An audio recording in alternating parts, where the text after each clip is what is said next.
ये सारे इसी शरीर में है। अहम इत्य अभिमानेन, इनके साथ जब तादात्म्य में हो जाता है, मैं बुद्धि हो जाती है, शरीर से लेकर के इंद्रियां, और इंद्रियों से आगे अंतःकरण। अंतःकरण में चार चीजें होती हैं, मन बुद्धि चित्त और अहंकार। तो अहंकार को अभी बताएंगे कि अहंकार कैसे बनता है। जब इन सबके साथ, जो शरीर में शरीर है, उसके अंदर इंद्रियां हैं, और उसके अंदर मन बुद्धि चित्त है, इनके साथ जब वो अहम इत्य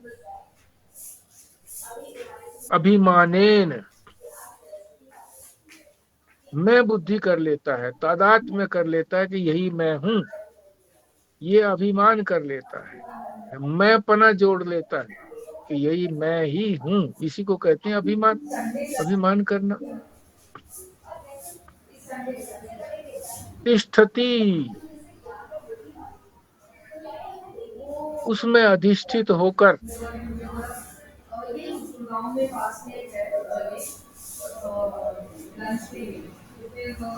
भासते, भास तेजसा, चिदाभास के तेज से युक्त होकर। कौन चिदाभास से युक्त होकर? अंतःकरण। जब चेतन का प्रतिबिंब बुद्धि पर पड़ता है, उसको ये कैच कर लेता है, अहंकार। और फिर यही अहंकार सबके साथ ट्रेवल करता हुआ आगे आगे बढ़ता है, मन के साथ, चित्त के साथ,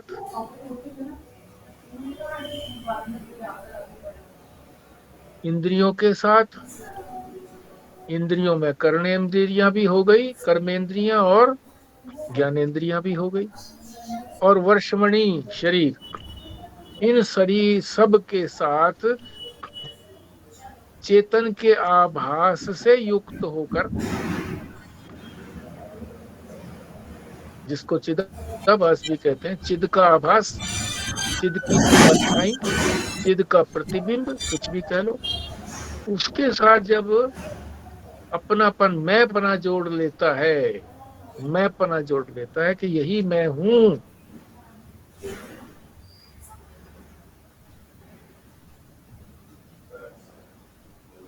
तब ये अहंकार की संज्ञा कहलाती है, तब इसको अहंकार कहा जाता है। फिर समझ लें एक बार, हाँ हाँ। क्या करना होगा? इस शरीर के अंदर क्या करना? क्या क्या है? इंद्रियां, कर्मेंद्रियां और ज्ञानेंद्रियां। यहाँ तो सिर्फ चक्षु कह करके आदि लगा दिया, इसके साथ ज्ञानेंद्रियां भी सारी जोड़ लो, और कर्मेंद्रियां भी जोड़ लो, तो सारी इंद्रियां। और फिर अंतःकरण के अंदर मन बुद्धि और चित्त। अहंकार तो ये स्वयं है, इसका निर्माण कब होता है? जब ये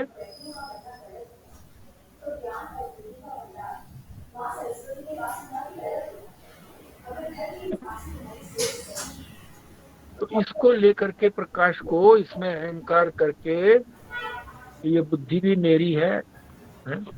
उसका जो आभास पड़ा है, उसी आभास रूप से ही, ये आभास ही है, इसी को चिदाभास भी कहते हैं, अहंकार को, चेतन का आभास। जब ये इन सबके साथ, अंगों के साथ अपनापन कर ले, मैं पना कर लेता, अपनापन नहीं, मेरा पना नहीं, मैं पना कर लेता है, मैं पना करके बैठ जाता है, तब इसको अहंकार कहते हैं। तो ये अहंकार की परिभाषा बता दी। अब इंद्रियों को क्यों लिया गया? क्योंकि मन जो है, जब चेतन का आभास बुद्धि पर पड़ा, फिर अहंकार ने इसको मैंपना कर लिया इसके साथ, तो फिर ये मन मन की तरफ जाता है। और मन जो है वो इंद्रियों के बिना बाहर जा नहीं सकता, इंद्रियों के माध्यम से ही बाहर जाता है।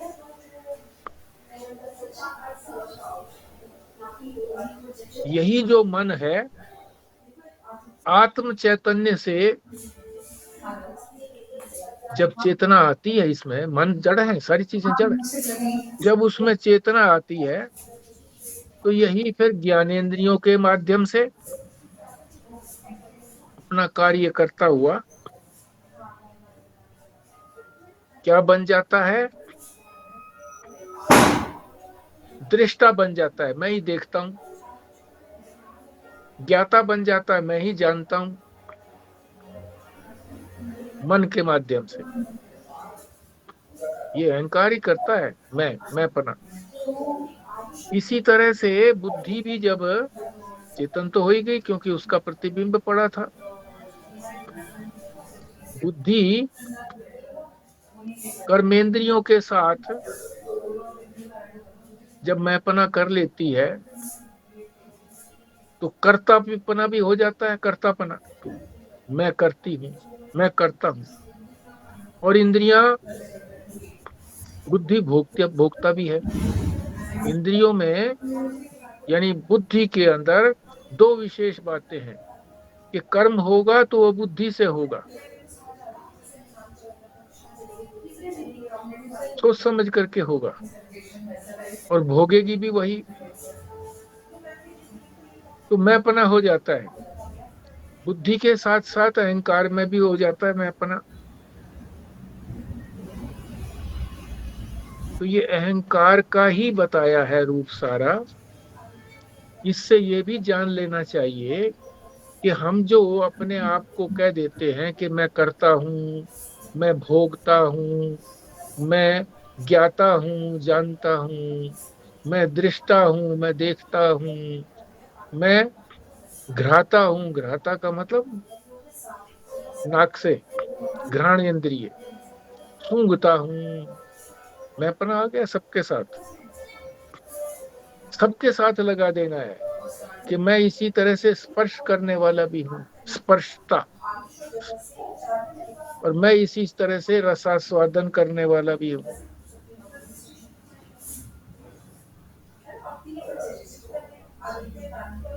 तो क्या समझ लेना चाहिए कि ये अहंकार ही सब कुछ में मैंपना ले आता है, मैंपना ही अहंकार है। इसीलिए इसको महात्मा लोग कहते हैं इसको दूर करो अहंकार को। पर दूर कैसे करें इस बात का नहीं बताते। जब तक इसका मैकेनिज्म ना बताया जाए कि कैसे ये अहंकार बनता है और कैसे कैसे ये बुद्धि से लेकर के अपने आप को मैंपना कह करके शरीर तक पहुंचता है, और फिर शरीर से बाहर भी मेरापना कर देता है कि ये मेरा पुत्र पुत्री, पति पत्नी, धन दौलत मकान, ये मेरापना कर देता है। तो इसके कहने का तात्पर्य ये है कि जो हम मैंपना करते हैं ना, मैं तो हूं आत्मा, मैं ये समझना चाहिए कि मैं तो हूं आत्मा, ये तो यंत्र है।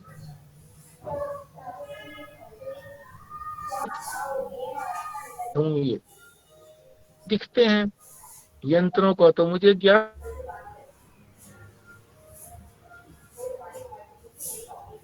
को मैं कह देना कि मैं ही जो हूँ देखता हूँ, मैं ही ये सूंघता हूँ, मैं ही चखता हूँ, मैं ही स्पर्श करता हूँ, या मैं ही कार्य करता हूँ, बुद्धि के माध्यम से कर्म करता हूँ, जाता हूँ, हाथ से कर्म करता हूँ, वाणी से बोलता हूँ, और ये शरीर मैं ही हूँ। ये सारा मैंपना नहीं लाना है हमको। हमें यही शिक्षा है कि जब तो ये यंत्र के साथ एकता करता है ये अहंकार, यंत्रों के साथ ही तो एकता करता है, बुद्धि के माध्यम से सारे यंत्रों में पहुंच गया, शरीर में पहुंच गया और फिर मेरा पने तक पहुंच गया, मैं और मेरा। तो ये अहंकार करता है, मैं तो आत्मा हूं, मैं तो अहंकार हूं नहीं। तो हमें ये समझना है कि मैं तो इन सब से अलग हूं, न मैं श्रोता हूं, न मैं सूंघता हूं, न मैं स्पर्श करता हूं, मैं तो आत्मा हूं। मैं तो सत्य स्वरूप हूं, मैं तो ज्ञान स्वरूप हूं। शुद्ध चेतन के अंदर, विशुद्ध चेतन के अंदर, हमारे अपनी आत्मा के अंदर ना कोई वस्तु है होती है, ना कोई व्यक्ति होता है, ना कोई परिस्थिति होता है। और मैं आत्मा वो एक ही हूँ, कई नहीं हूँ कि मैं अपने अपने शरीर का ही मैं ये सब कुछ हूँ और दूसरे अपने अपने शरीर के सब कुछ है, आत्मा है नहीं। आत्मा एक ही है, एकम और अद्वितीय है, दूसरा कुछ है ही नहीं। अद्वितीय का मतलब है कि द्वैत है ही नहीं। एकम से ये नहीं मालूम पड़ता कि द्वैत नहीं है। एकम से तो ये भी हो जाता है कि एक और एक मिला करके यानी कई आत्माएं हो गई, या एक का आधा चौथाई करके कि कुछ वहां आत्मा कुछ वहां आत्मा। नहीं, अद्वितीय कि दूसरा है ही नहीं। फिर यहाँ ये भी समझाया कि सूर्य के प्रकाश से समझाया है, पर उसकी बजाय ये हमने अगर ठीक से समझ लिया है तो इतना ही पर्याप्त है। और ये भी समझ लेना चाहिए कि जो तीनों अवस्थाएं हैं हमारी, जागृत अवस्था, स्वप्न अवस्था और सुषुप्ति अवस्था, ये भी आत्मा की नहीं है। क्योंकि जो अहंकार है उसने इसको कह दिया कि ये मैं जगा हुआ हूं, मैं पना, मैं स्वप्न देख रहा हूं, मैं सोया हूं स्वप्न के अंदर, स्वप्न में चला गया, फिर इसमें सुषुप्ति में चला गया। ये अहंकार ही है, पर सुषुप्ति में वो कह नहीं पाता क्योंकि वो अंग जो है वो सारे लीन हो गए, यंत्र। स्वप्न में तो है, मन रूपी यंत्र वहां पर है और अनेक प्रकार के कार्य करता है वो, और जागृत में भी है। तो ये चिदाभास जो है, चिद का चेतन का आभास है, ये परछाई है, छाया है, प्रतिबिंब है। ये शुद्ध चेतन नहीं है, शुद्ध प्रत्यक आत्मा नहीं है। प्रत्यक आत्मा का मतलब जो मेरे निकटतम है आत्मा, वो नहीं है ये। इस बात को अच्छी तरह से हमको समझ लेना चाहिए। और जो हम मैं सब जगह लगाए रखते हैं, इस मैं को हमें अवॉइड करना चाहिए। धीरे धीरे किसी न किसी,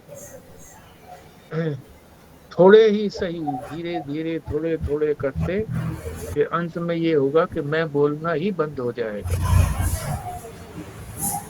मैं बंद हो गया तो मेरा भी बंद हो गया कि मेरा कोई पुत्र नहीं, मेरा कोई पत्नी नहीं, मेरा कोई मकान नहीं, मेरा कुछ नहीं। जब संपूर्ण संन्यास लेंगे तो इसी अहंकार का ही त्याग करना होता है कि जो मैं अपने आप को पहले ब्राह्मण क्षत्रिय आदि समझ रहा था, इसीलिए जनेऊ मैंने धारण किए हुए था, चोटी रखी हुई थी, गायत्री जप करता था, संध्या वंदन आदि करता था, गृहस्थी अपने आप को समझता था। फिर वानप्रस्थ में चला गया। जब सन्यास ले लिया तो पूर्व जन्म जो है उसका, पूर्व जो आश्रम है, जन्म नहीं, पूर्व आश्रम, यानी जो पहले बाल्यावस्था के अंदर ब्रह्मचारी आश्रम में था, फिर जब युवा हुआ तो फिर वो गृहस्थ आश्रम में प्रवेश किया। फिर गृहस्थ की सारी जिम्मेवारियां पूरी करके फिर वानप्रस्थ में चला गया। तो सारे आश्रमों वाला वो मैं नहीं हूं। जब सन्यास देता है गुरु तो उसको ऐसा वस्त्र देता है आग जैसे कलर का कि पिछला उसने सारा जला दिया। पूर्व आश्रम, पूर्व जन्म नहीं, पूर्व आश्रम। अब उसका कोई संबंध न माता पिता से है, न उसके स्थान से है जहां वो रहता था। कोई उसका वो नहीं है, किसी के साथ उसका संबंध नहीं है। सारे संबंध तोड़ करके जला करके अब जला दिए हैं उसने। यही वस्त्र हर समय धारण किए रहता है जिससे उसे याद रहे कि पिछला मैं नहीं हूं। जितनी भी मान्यताएं थी वो सारी समाप्त हो गई। ये इसका विस्तार हो गया। मोटे रूप से तो इस श्लोक का जो अर्थ है वो यही समझना है कि इस शरीर के अंदर जो इंद्रियां हैं और जो अंतःकरण है, जिसके अंदर मन और बुद्धि है, चित्त है, जब चेतन का प्रकाश उस पर पड़ता है, बुद्धि पर, तो अहंकार पैदा हो जाता है। मान्यता हो जाती है अहंकार की। पैदा होना कहो, मान्यता कहो, कि मान लेते हैं कि ये मैं पना आ गया, क्योंकि उसके साथ मैं पना जोड़ लेता है इन सब के साथ। और वो जो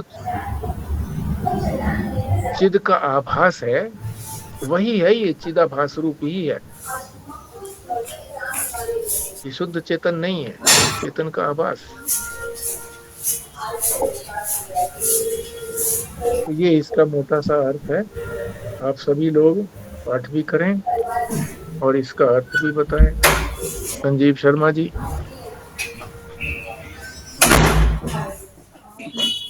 अंतःकरणम् एतेषु चक्षुरादिशि वर्ष्मणि अहम् इति अभिमानेन तिष्ठति आभास तेजसा।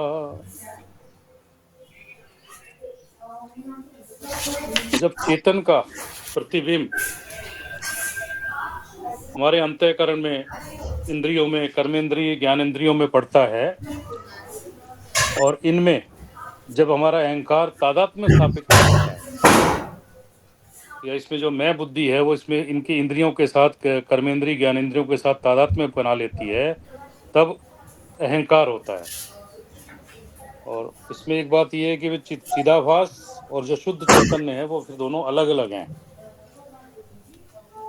अभी जब तक जीव में उपाधि है तब तक ये जो मैंपना है इंद्रियों के साथ में, इसका मतलब वो प्रतिबिंब से ही प्रकाशित हो रहा है, वही क्रियाओं को करने के लिए प्रेरित कर रहा है।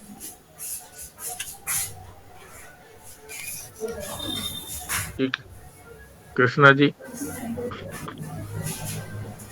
जी,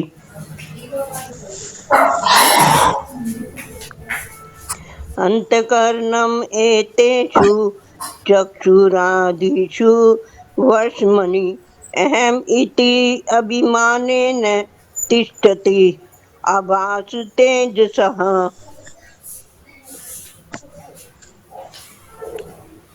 आत्मा का प्रतिबिंब इंद्रियों पर पड़ता है, बुद्धि पर पड़ता है, मन पर पड़ता है, वो चिदाभास होता है। मतलब कि शुद्ध आत्मा का कुछ असर नहीं होता। शुद्ध आत्मा तो बिल्कुल अलग है, वो वस्तुओं पर, उस वस्तु या विषय पर नहीं रहती, वो एक अद्वितीय है। जब वो चिदाभास अंतःकरण पर पड़ता है और मन बुद्धि अहंकार पर पड़ता है तो वो जीव मैं करके बोलता है। मैं करने से उन्हें अहंकार हो जाता है और वो संसार को ही अपना सब उसके साथ बंधन में आ जाता है। ठीक,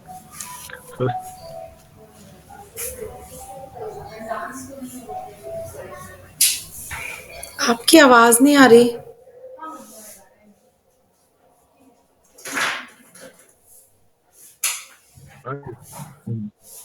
आपने मेरे को बोला। हाँ, अच्छा। अंतःकरणम् एतेषु चक्षुरादिषु वर्ष्मणि अहम् इति अभिमानेन तिष्ठति आभास तेजसा। इस श्लोक में कहा गया है कि जो मेरा शुद्ध स्वरूप है वो आत्मा है या प्रत्यक्ष आत्मा है, पर जब उसका प्रतिबिंब हमारे अंतःकरण में पड़ता है, जो वहाँ से होके इंद्रियों में और शरीर आदि में भी जाता है, तो उसके कारण जीव भ्रमित हो जाता है और वो उसको ही अपना मैं समझने लगता है और अभिमान करने लगता है, अहंकार करने लगता है। जबकि जो हमारा शुद्ध रूप है, शुद्ध चैतन्य है, जो प्रत्यक्ष आत्मा है, वो इन सब से बिल्कुल परे है।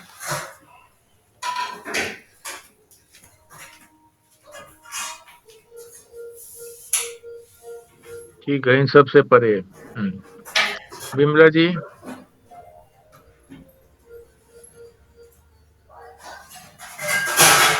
जी।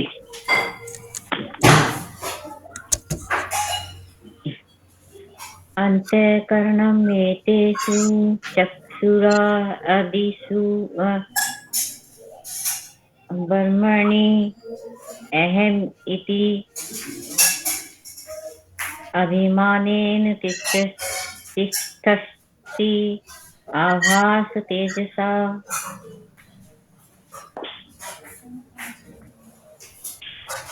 मन, बुद्धि, चित्त, अहंकार, सारी ज्ञानेंद्रियां, कर्मेंद्रियां, अंतकरण सारे इस शरीर में हैं। इनके सबके साथ मैं बुद्धि हो जाती है, कर्ता भोक्ता बन जाती है, मैं पना अहंकार आ जाता है।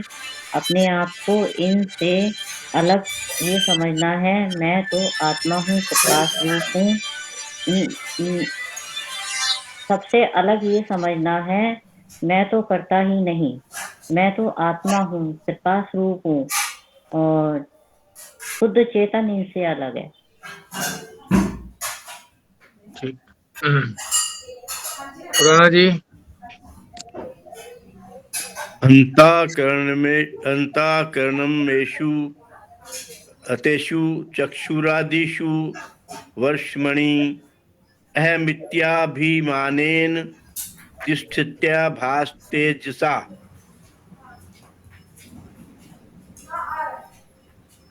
हमारी आत्मा चित्त का जो है वो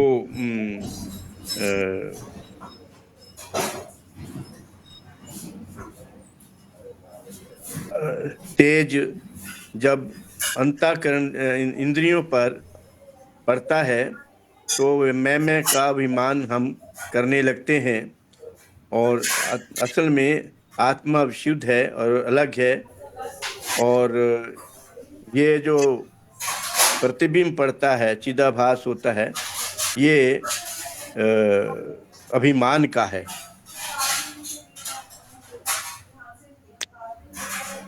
ठीक है, मैं पने का है। अभिमान का मतलब मैं पना कर लेना। मैं पने का। ठीक है। आगे 104 वाला श्लोक पढ़ते हैं। वो भी अहंकार का ही है, क्योंकि अहंकार की चर्चा ही चल रही है। 3 श्लोकों के अंदर अहंकार की चर्चा ही चलेगी। 103 में चली है जो हम कर चुके हैं, 104 में भी और 105 में भी अहंकार ही चलेगा। तो हम इसका पाठ भी करते हैं, समझते भी हैं। अहंकार है स विज्ञेय है कर्ता भोक्ता अभिमान्ययम् सत्वादि गुण योगेन च अवस्था त्रयम् अश्नुते। अहंकार सविज्ञेय, उसे अहंकार जानो, जो कर्ता भोक्ता का जो अभिमान है, हम जो अभिमान करते हैं कि मैं कुछ करता हूं, मैं कुछ भोग रहा हूं, ये अभिमान जो है ये मेरा नहीं है। ये अहंकार जो है, मैंपना जो है, यही अहंकार जो है, इसी ने इसके साथ तादात्म्य कर लिया है और अपने आप को कर्ता भोक्ता कहने लगता है। और हम जो है उस अहंकार को ही मैंपना मान लेते हैं कि ये मैं ही तो कर रहा हूं, मैं ही तो भोग रहा हूं। तो ये सब जो है ना, कर्तापना और भोक्तापना, इसको अहंकार की ही क्रिया मानो। फिर दूसरी बात, दूसरी पंक्ति में कहते हैं सत्वादि गुण योगेन।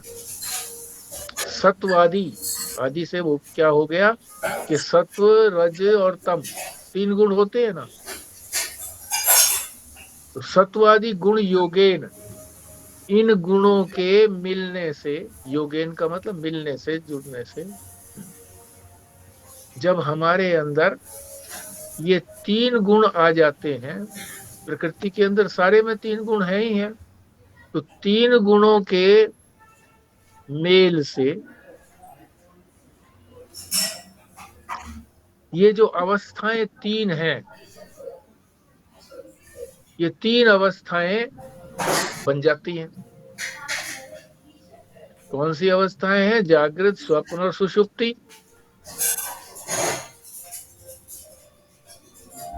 ये जीव है, जिसको ये जीव आत्मा कहता है, ये जीव अपनी आत्मा कहता है, वो जीव कह रहा है, ये आत्मा नहीं कह रहा। आत्मा की अवस्थाएं नहीं है ये अवस्थाएं जीव की अवस्थाएं हैं, अहंकार की अवस्थाएं हैं।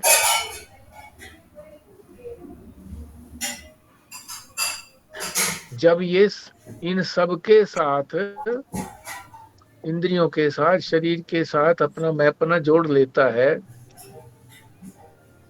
अभिमान कर लेता है, तादात्म्य कर लेता है,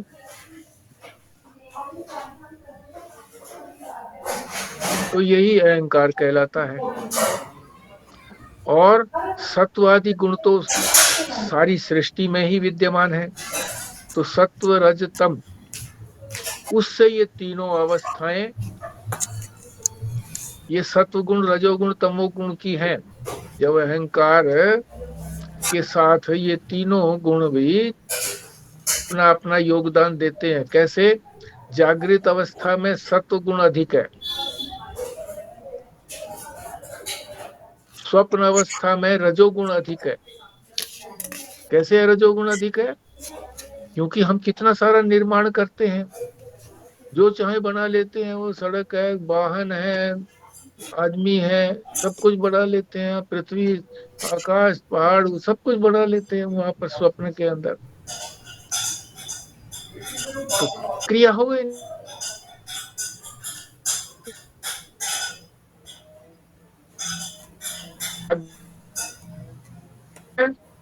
सत्व गुण भी है, पर हमारी बुद्धि काम करती है। विचार कर सकते हैं हम, है जी। और वहां जो स्वप्न के अंदर है, वो कोई नया विचार नहीं आता। वहां तो जो विचार हमने जागृत में किए थे, उन्हीं के संस्कार जो है मन में आ गए, और मन ही सारी कल्पनाएं करता है। तो वो रजोगुणी है। स्वप्न के अंदर है तो तीनों गुण, रजोगुण भी है, तमोगुण भी है, मगर सत्व गुण के वहां आप अपना वीडियो ऑफ कर लो। अच्छा जी। जागृत में सत्व गुण के अधिक अवसर है। स्वप्न के अंदर तो सत्व गुण का कोई है ही नहीं, अवसर नहीं है। रजोगुण ही रजोगुण है वहां पर। और सुषुप्ति के अंदर न रजोगुण है, न सत्वगुण है, तमोगुण है।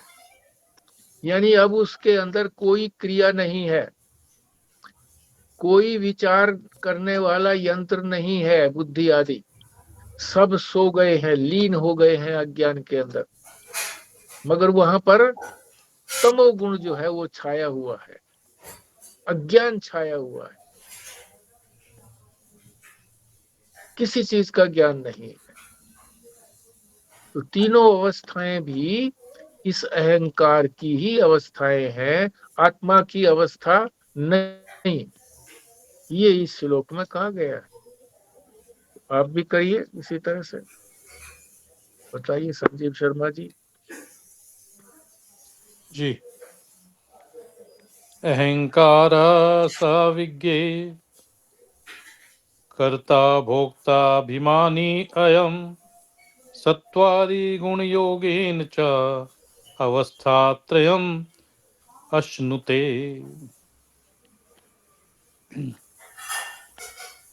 अपनी देह से जो तादात्म्य करके कर्ता भोक्ता बनते हैं और जो तीनों गुणों सत्वगुण रजोगुण तमोगुण के संयोग से जो भी अवस्थाओं को प्राप्त करते हैं उसी का नाम जीव है। ठीक है कृष्णा जी। जी।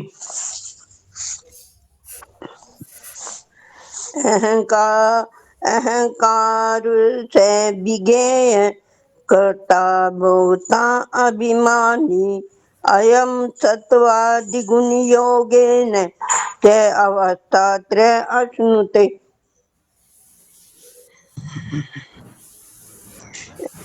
देह से जीव देह से तदात्म्य करके कर्ता भोक्ता बनता है और जागृत स्वप्न सुषुप्ति में तीन गुण, जागृत में सत्वगुण, स्वप्न में रजोगुण और जागृत स्वप्न सुषुप्ति में तमोगुण की प्रधानता होती है। ठीक। स्वस्तिका जी। अहंकारा स विज्ञेयः कर्ता भोक्ता अभिमान अयम सत्व आदि गुण योगेन च अवस्थात्रयम् अश्नुते। इसमें जीवात्मा के बारे में बताया गया है कि जो हमारी अपनी आत्मा है वो तो वैसे निर्गुण है और वो कोई कार्य भी नहीं करती, परंतु जब वो बहुत सारे गुणों के संयोग में आती है, मतलब कि सत्वगुण रजोगुण और तमोगुण के साथ, तो और वो तीन अवस्थाएं भी उसके साथ मिल जाती हैं, जागृत स्वप्न और सुषुप्ति। तो इन सबके साथ वो कोऑर्डिनेट करके तादात्म्य करके कर्ता और भोक्ता बन जाते हैं और इसी को जीवात्मा कहते हैं।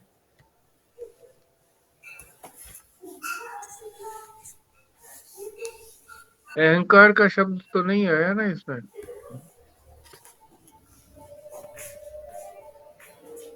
इसमें श्लोक में तो मेरे को नहीं समझ आया, अहंकार भी है क्या? हाँ पहली पंक्ति में तो अहंकार ही तो लिखा हुआ है, अहंकार है सविज्ञेय। उसको अहंकार जानो। किसको जानो?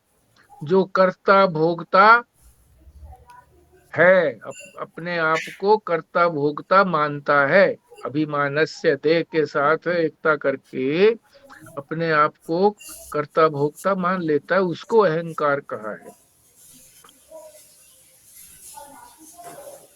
ठीक है।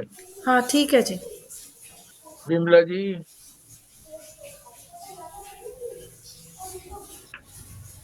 जी। अहंकार स विज्ञेय कर्ता भोक्ता अभिमानी अयम सत्वादि गुण योगेन च अवस्थात्रयम् अश्नुते।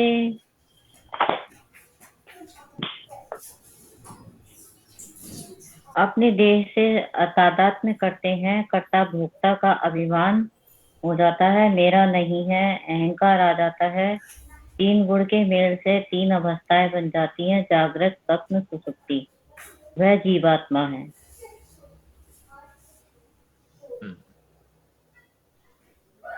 खुराना जी। अहंकार स विज्ञा कर्ता भोक्ताभिमन्य अयम सत्वादि गुण योगेन चावस्था त्रय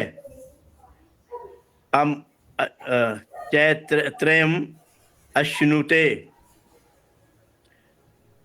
देह के साथ तादात्म्य करके कर्ता और भोक्ता जो बनते हैं अहंकार है, और जो सत्व आदि गुण, सत्व रज और तम तीन गुणों के संयोग से तीन जागृत सपन और सुषुप्ति अवस्थाओं को प्राप्त करता है, वह जीवात्मा है। ठीक है जी, आगे चलते हैं। 105वां श्लोक।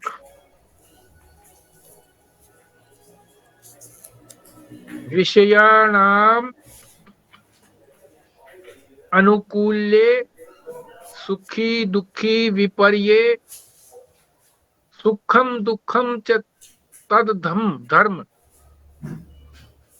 सदानंदस्य न आत्मनः।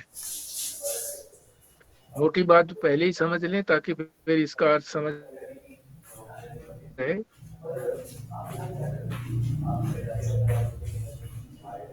सुखी दुखी होना, कब हम सुखी होते हैं, कब हम दुखी होते हैं? जब हम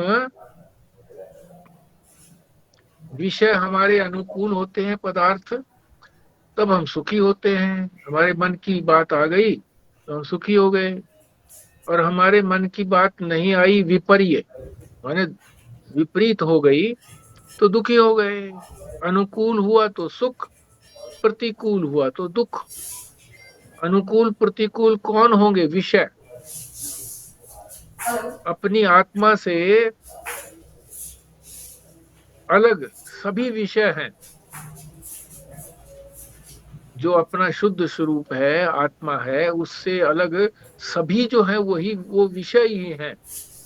ये शरीर भी हमारा विषय ही है। इंद्रिया, मन, बुद्धि, चित्त, अहंकार, ये सब विषय ही तो है। ये हमारे अनुकूल होता है शरीर, तो हमें सुख होता है, और इसी में कोई रोग हो गया, विपरीत हो गया, तो हमें बड़ा दुख होता है। तो अगली पंक्ति में कह रहे हैं सुखम दुखम च तद धर्म। ये किसके धर्म है? वही अहंकार के ही धर्म है। ये सुखी होना, दुखी होना, यानी सुख और दुख अहंकार के धर्म है। तद धर्म, तद का मतलब उसके, किसके? अहंकार के, उसके धर्म है। और अगली आधी पंक्ति जो नीचे वाली में है, उसमें अंतिम में सदानंदस्य न आत्मनः, जो सदा का मतलब नित्य, आनंद, आनंदस्य का मतलब आनंद स्वरूप, जो नित्य आनंद स्वरूप है। कौन है नित्य आनंद स्वरूप? आत्मा। उसके नहीं है। न आत्मने, ये आत्मा के नहीं है। आत्मा के ये धर्म नहीं है। सुखी होना, दुखी होना। आत्मा तो आनंद स्वरूप है, और आनंद स्वरूप भी जो है वो नित्य है, हर समय रहता है, सदा आनंद रहता है। ये सुख और दुख फिर किसके धर्म हुए? ये अहंकार के धर्म हुए।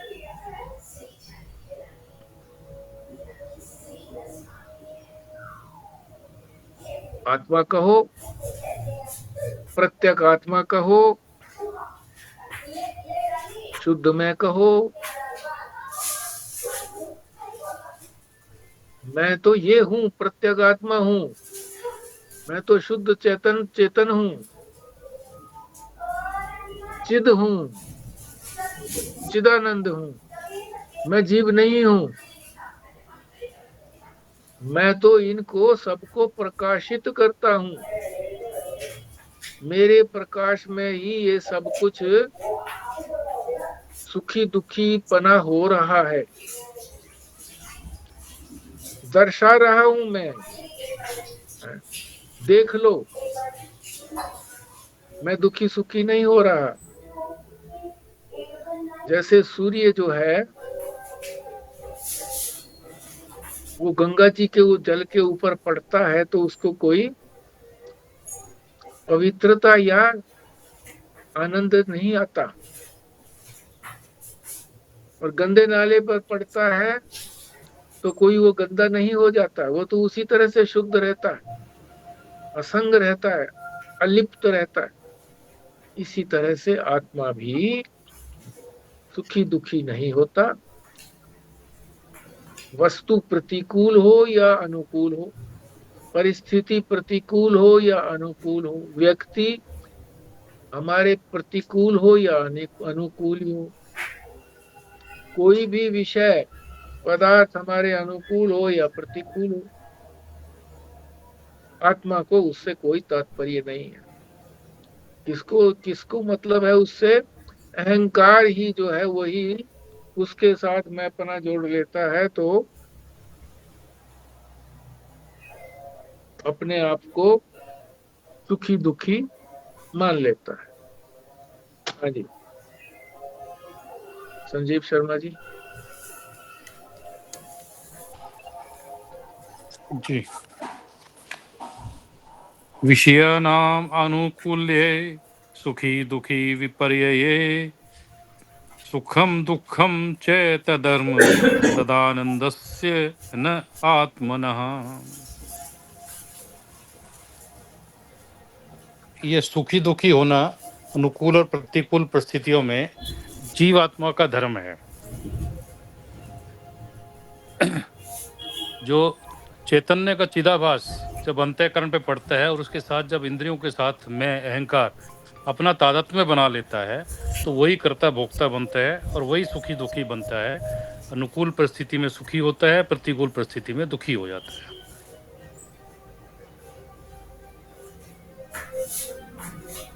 अपना भी बता दो ना, ये मैं का सदानंदस्य न आत्मने,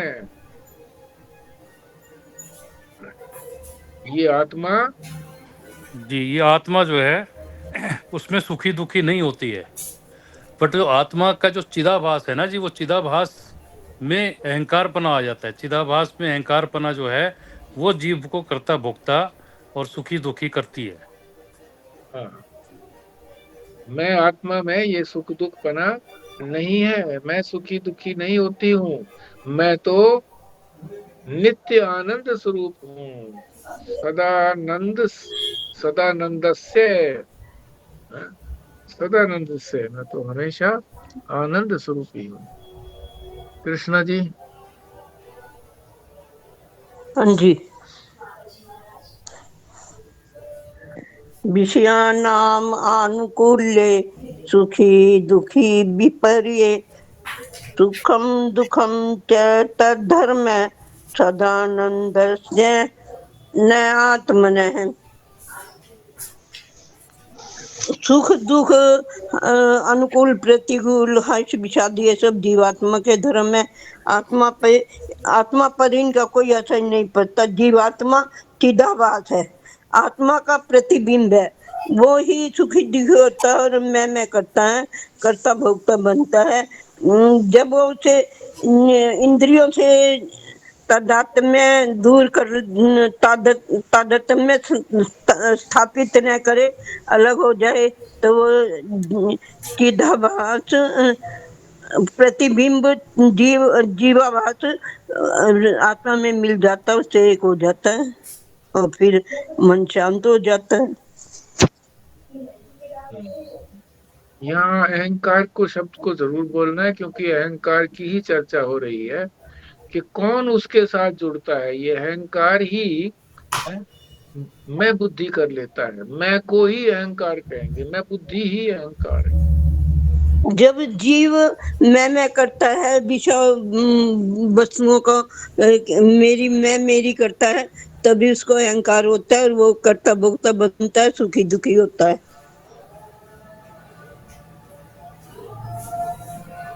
मैंपना करने के कारण ही उसको जीव बोलते हैं।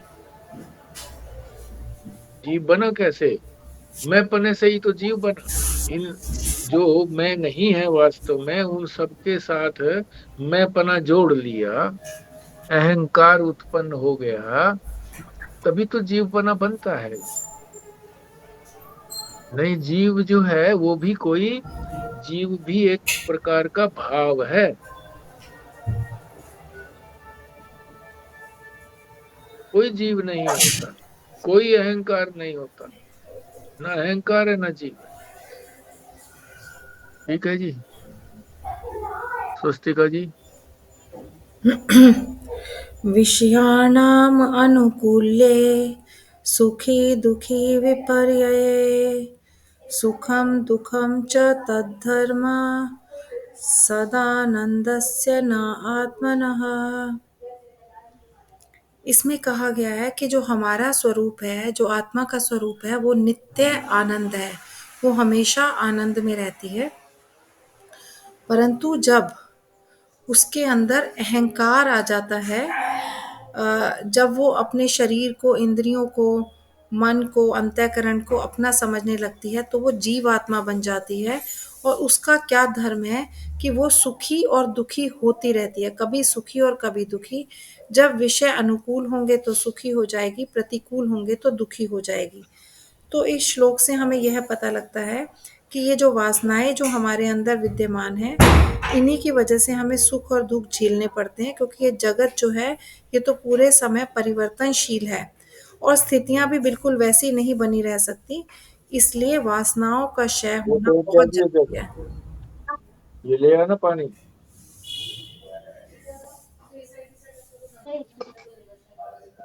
दूसरा भी ला दे। ठीक है। श्लोक को, जो सरल श्लोक हो ना, उसके हमें कभी हमारे सामने इस तरह से आए तो हम श्लोक के अर्थ स्वयं भी समझ सकें, इसके लिए जैसे ये बताया है, इंद्रियाणाम अनुकूल्य विषयाणाम, विषयाणाम अनुकूल्य सुखी। विषय जब अनुकूल होते हैं तो हम सुखी होते हैं। आगे फिर कहा है दुखी विपर्ये, जब विपरीत होते हैं विषय तो फिर दुखी होते हैं। और फिर अगली पंक्ति में सुखम दुखम च तद्धर्म, तद्धर्म का मतलब उसका धर्म है। किसका धर्म है? अहंकार का धर्म है, जीव का धर्म है। सुखी दुखी होना, अहंकार सुखी दुखी होता है, मैं पना सुखी दुखी होता है कि मैं सुखी मैं दुखी, मैं पना जोड़ लिया, जीव हो गया। तद धर्म, उसका धर्म यानी अहंकार का धर्म है। सदानंदस्य, वो जो है न आत्मना, आत्मा का धर्म नहीं है, न आत्मना। संस्कृत के अंदर आगे पीछे अर्थ करना पड़ता है, तभी ठीक से समझ में आता है। न आत्मने, आत्मा का धर्म नहीं है ये सुखी दुखी होना। आत्मा फिर कैसा है? सदानंदस्य, हमेशा सुखी रहने वाला, आनंद में मग्न रहने वाला ही आत्मा है। ठीक है जी। विमला जी करिए।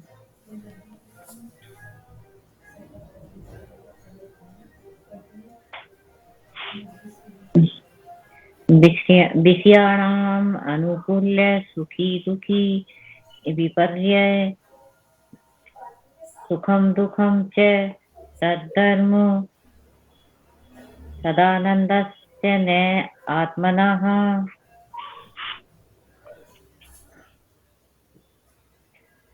विषय हमारे अनुकूल है तो सुखी और प्रतिकूल है तो दुखी हो जाते हैं। ये जीवात्मा का धर्म है। अहंकार अपने आप को मैंपना जोड़ लेता है।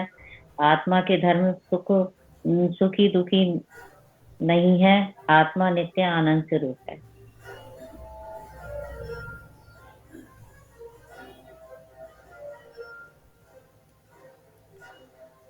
पुराना जी।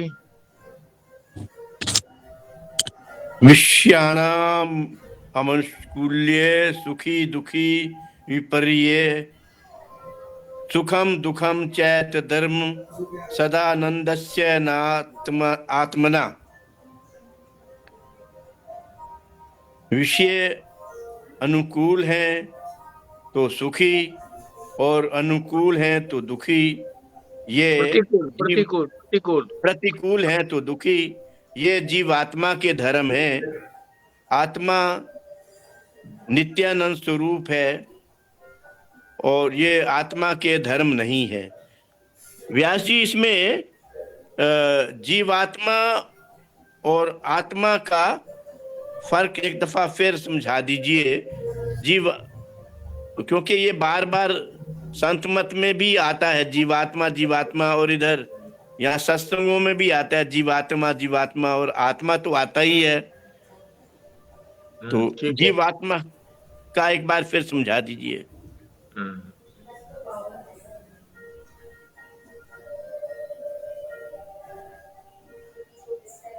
जब हम इस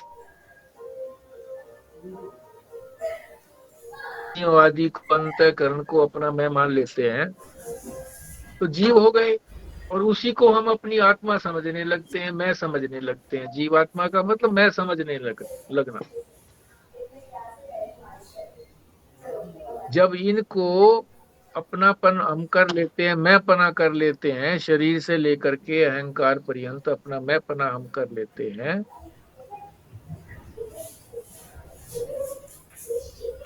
इसी को अपनी आत्मा समझने लगते हैं।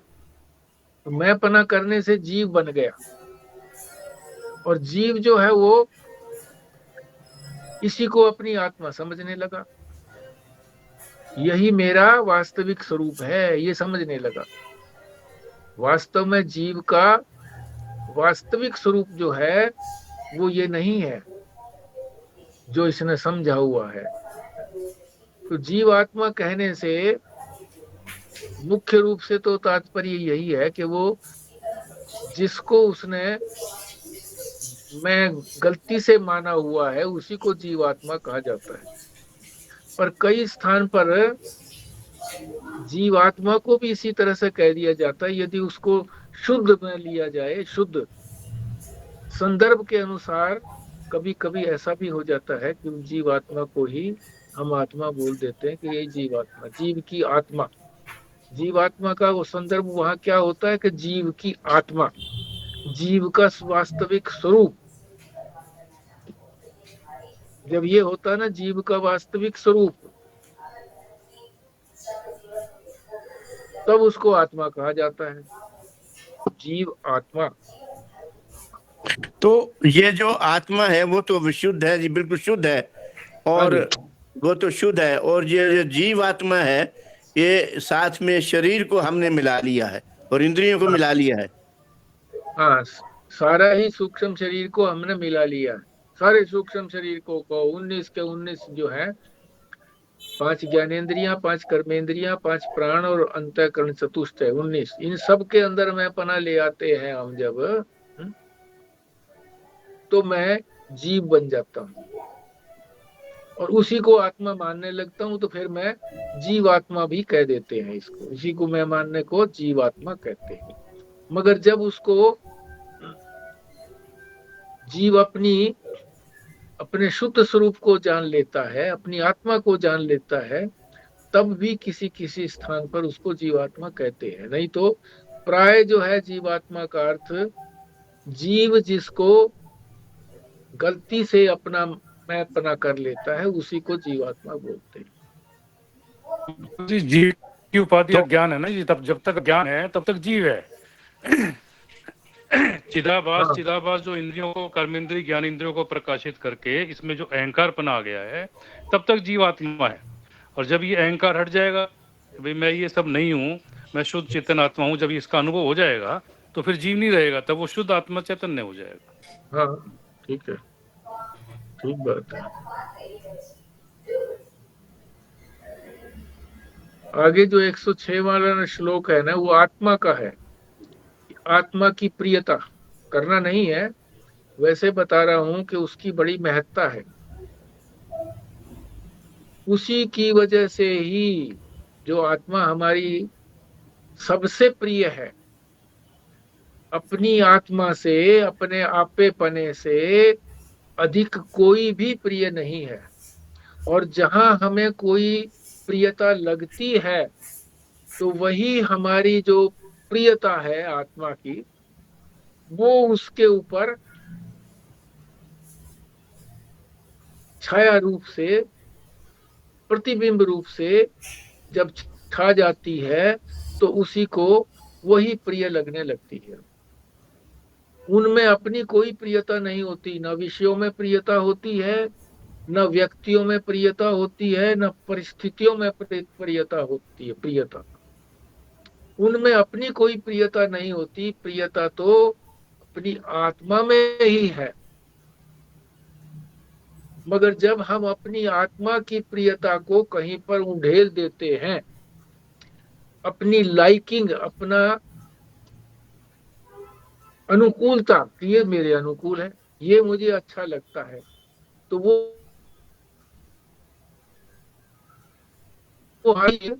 वो अपनी प्रियता हम उधर उंडेल देते हैं, तब वो चीज हमको प्रिय लगती है। और जो चीज हमारे प्रतिकूल है उसमें हम अपनी प्रियता नहीं डालते, तो वही हमारे दुख का कारण बन जाती है।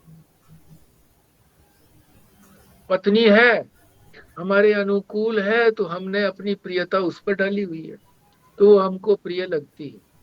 वही अगर सवेरे उठ करके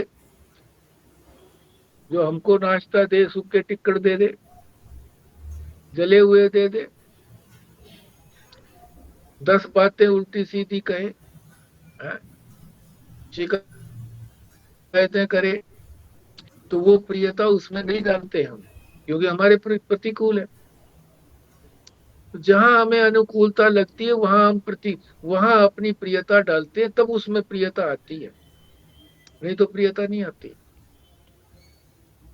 ये बहुत गहन विषय है कि हमें सारे संसार में जो प्रियता लगती है कि सारा संसार हमारा अच्छा है नहीं इसमें बिल्कुल भी। हम अपनी ही प्रियता डालते हैं, जबकि इस संसार के अंदर भी कुछ विषय हमारे अनुकूल हैं, तो हमें हम प्रियता डाल देते हैं, तो प्रिय लगते हैं। जब अपना ही हम प्रतिबिंब उसमें नहीं डालते हैं, दूर हटाते हैं, तो वही चीजें हमें बुरी लगने लगती हैं, उसमें प्रियता नहीं डालते। तो कल इसको हम अच्छी तरह से समझेंगे। आज यहीं पर विश्राम लेते हैं। ठीक है जी,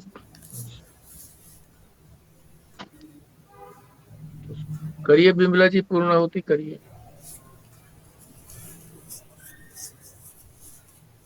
जी। ओम पूर्णमदः पूर्णमिदं पूर्णात् पूर्णमुदच्यते पूर्णस्य पूर्णमादाय पूर्णमेवावशिष्यते। ओम शांति शांति शांति। नारायण नारायण नारायण नारायण।